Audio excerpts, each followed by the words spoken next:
Choice brothers వివాహాలు మరియు పండుగ వేడుకలకు సరికొత్త డిజైన్స్ తో అద్భుతమైన కలెక్షన్. ఇంకా చాలా వరకు చెప్పాలంటే మీరు హిట్ కొట్టిన వాటిల్లో అంటే ఒక లిరిక్స్ ఎంత ఇంపార్టెంటో ఆ లిరిక్స్ సూపర్ డూపర్ హిట్ అవ్వాలి అంటే ఆ మ్యూజిక్ కూడా అంతే important. Lyric writer, music director you are the both of main అన్నమాట సాంగ్కి. సింగర్స్ తర్వాత వస్తారు. అది ఎవరు పాడినా హిట్ అవుతుంది డెఫినెట్గా. సింగర్స్ వీళ్ళే పాడాలి అది కాదు. ఆ రోజున మాకేంటంటే చాలా బిజీగా ఉండేవాళ్ళం. ఇప్పుడు ఇళయరాజా గారు కానీ మేము కానీ కేవి మహాజన్ గారు ఆయన ఎరాలో ఆయన బిజీ, అఫ్కోర్స్ ఇళయరాజా గారు బిజీ, మేము బిజీ. ఈ బిజీ టైంలో ఏంటంటే మాకు ఫాస్ట్గా అయిపోవాలి రికార్డింగ్స్. కొత్త వాళ్ళతో ట్రై చేయలేదు, టైం ఉండదు మాకు అసలు. ఒక ఫ్యాక్టరీలో జరుగుతుంటుంది రికార్డింగ్స్. ఆ టైంలో మేము కొత్త వాళ్ళతో ట్రై చేయాలంటే పాపం అందరూ వచ్చి అడుగుతుంటారు. అప్పటికీ నేను ఎంకరేజ్ చేశాను చాలామంది. మనోన్ కానీ, తర్వాత మురళి అని, వారు ఇప్పుడు లేరు, మురళి అని సింగర్, అతను కూడా చాలా పాటు పాడాడు. తర్వాత చాలామంది అది ఎంకరేజ్ చేసాం. ఇంకా ఫీమేల్ సింగర్స్తో చాలామంది ఎంకరేజ్ చేశాం. బట్ అలాగనమాట. మీరు లైన్స్ రాసి మీకు ఎవరైతే ఇస్తారో అది మ్యూజిక్ ఇది కంపోజ్ చేయాలి అనేటప్పుడు అప్పట్లో 90s లో కానివ్వచ్చు, ఇప్పుడు 20s అరుంధతి వరకు ఇది చాలా డిఫికల్ట్గా అనిపించిన ఏదైనా ఒక మ్యూజిక్ ఆల్బమ్? అరుంధతి మటు కొంచెం డిఫికల్ట్గా అనిపించింది. ఎందుకంటే స్టోరీ ఇట్ సెల్ఫ్ న్యూ. ఒక అరుంధతి ఒక క్యారెక్టర్, ఒక గద్వాల్ సంస్థానంలో ఆవిడ ఉన్న క్యారెక్టర్. ఆవిడ మీద ఒక పాట కావాలంటే ఇది ఒక థీమ్ సాంగ్, ఎంటైర్ మూవీ వస్తుంటుంది ఆ సాంగ్. ఒక థీమ్ సాంగ్ కావాలంటే దానికి మటుకు చాలా హార్డ్ వర్క్ చేశాను నేను మొత్తం. కానీ ఎంతైనా నెరేట్ చేసే విధానం కరెక్ట్గా ఇంజెక్ట్ చేయాలి. ఫస్ట్ ఆఫ్ ఆల్ డైరెక్టర్ అనేవాడు లేకపోతే రైటర్ అనేవాడు మాకు స్టోరీ చెప్పడం కానీ కరెక్ట్గా ఇంజెక్ట్ చేస్తే మ్యూజిక్ ఆటోమేటిక్గా వచ్చేస్తుంది. అంతే, కరెక్ట్ దిగిపోవాలి అంతే. నాకు అలాగే నువ్వు నాకు నచ్చావైతే మా ఈయన త్రివిక్రమ్ శ్రీనివాస్ గారు కూర్చోబెట్టి అలా ఇద్దరు కూర్చొని నవ్వుకుంటూ చెప్పాడు. అసలు చెప్తుంటేనే మ్యూజిక్ వచ్చేసింది టోటల్గా. అన్ని సాంగ్స్ హిట్ కదా దాంట్లో. అలాగే నువ్వే కావాలి కూడా అలాగే వాళ్ళు సేమ్ త్రివిక్రమ్ అండ్ త్రివిక్రమ్ శ్రీనివాస్ గారు అండ్ విజయ్ భాస్కర్ గారు డైరెక్టర్. అలాగా ఆ డైరెక్టర్ చెప్పే విధానాన్ని బట్టి ఉంటుంది టోటల్గా. కొన్ని సినిమా కమర్షియల్ సినిమాలు ఏంటంటే సిచ్యువేషన్స్ చాలా తక్కువ ఉంటాయి. ఓన్లీ ఒక సాంగ్ ఫర్ సాంగ్ సేక్ ఉంటుంది. హీరో ఇంట్రొడక్షన్ అని, ఇంట్రోల ముందు సాంగ్ అని, మళ్ళీ క్లైమాక్స్ సాంగ్ అని.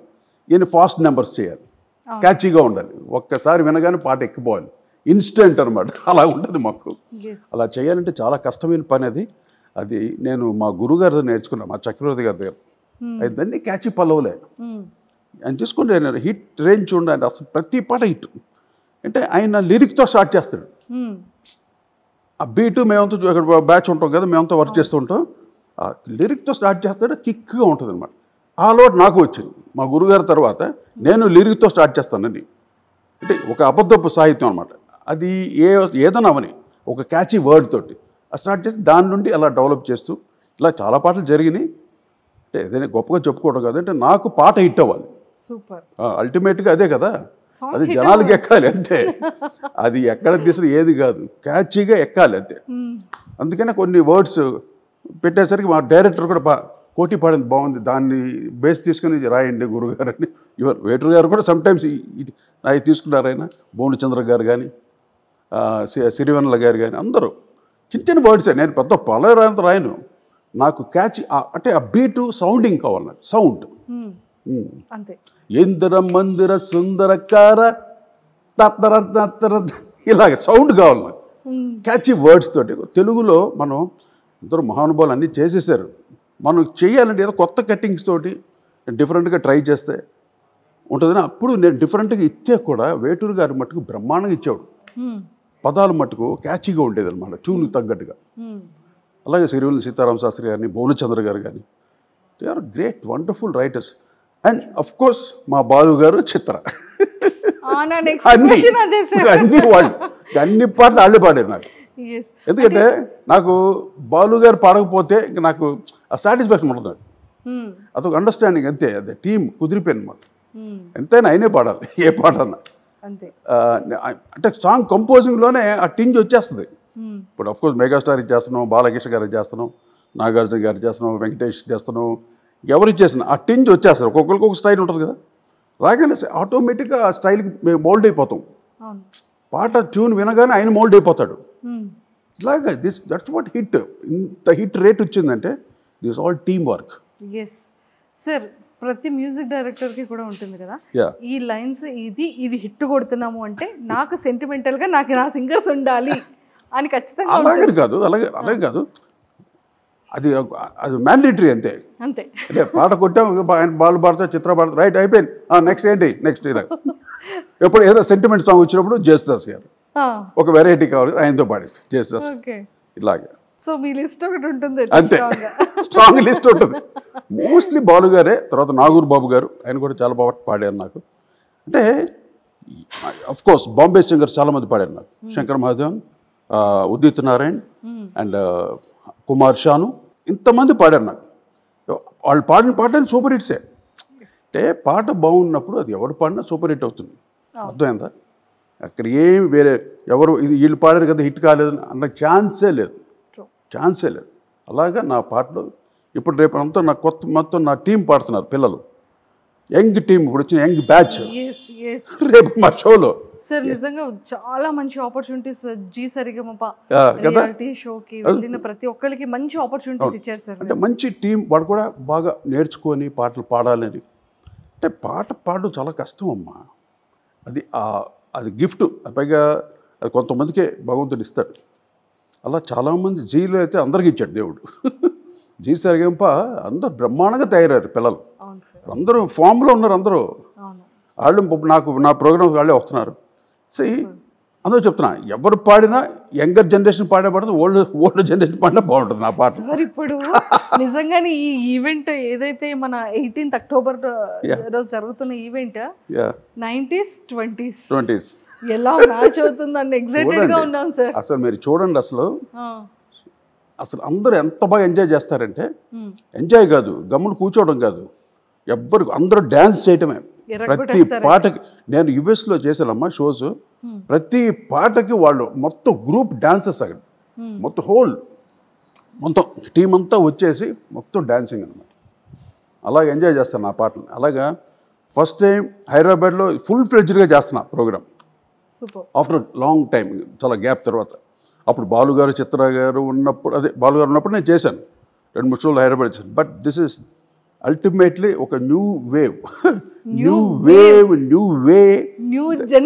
Generation, two generations. అసలు నా పాటలు వింటే అప్పుడు విని చెప్పండి, నేను ఐ విల్ ఛాలెంజ్ దట్. అంత స్టైలిష్గా ట్రెండీగా ఉంటాయి నా పాటలు ఫర్ ఎవర్, ఎప్పటికి కాదు. ఇంకా అనేది 100 డేస్ అయినా కూడా నా పాటలు అలాగే అలా లైవ్లీగా ఉంటుంది, బతిగా ఉంటుంది అలాగే. సార్ ఈ ప్రిపరేషన్స్ ఎలా చేస్తున్నారు, ఎలాంటి సాంగ్స్ని చూస్ చేసుకున్నారు, ఎన్ని డేస్ నుంచి ప్రాక్టీస్ అవుతుంది? ప్రాక్టీస్ మటుకు 1.5 month అవుతుంది. సాంగ్స్ని సెలెక్ట్ చేసి ఏం చేశానంటే, ఆ ఓల్డ్ టింజ్ లేకుండా దాన్ని అంటే మళ్ళీ నేను రెక్టిఫై చేసి, మళ్ళీ న్యూ ట్రాక్స్ చేసి, దాన్ని న్యూ ఇన్స్ట్రుమెంట్స్ చేసి, ఎలక్ట్రానిక్స్ యాడ్ చేసి, న్యూ ట్రెండ్ చేశాను పాటల్ని. 90s లా ఉండదు ఆ పాటలు, తప్పకుండా రా. నేను ఊరికే చెప్పడం కాదు, అమ్మమ్మ నో అంటే నేను పాడతాను కానీ, బట్ స్టేజ్లోనే వినాలి ఆ సౌండ్, అంతే. అసలు బీభత్సం. లైన్స్ అవి ఉంటాయా సార్? అవి కూడా లైన్స్ మార్చకూడదుగా, హిట్ సాంగ్స్ కదా, హిట్ సాంగ్స్ లైన్స్ అయ్యే ఉంటాయి. బట్ ఆర్కెస్ట్రేషన్ బీట్స్ అన్ని, సమ్ ఎలక్ట్రానిక్ టోన్స్ అన్ని జాయిన్ చేశాను. లేటెస్ట్ ట్రెండ్ ఆఫ్ టోన్స్ అని, డబ్ స్టెప్ అని, అలాగే కొన్ని ర్యాప్స్ అని. అందరూ ఎంజాయ్ చేస్తారు ర్యాప్ కూడా.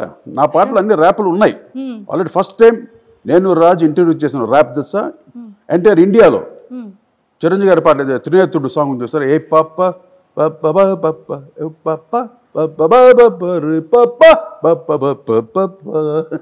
దీంట్లో ఫస్ట్ టైం ర్యాప్ యూజ్ చేసాం మేము.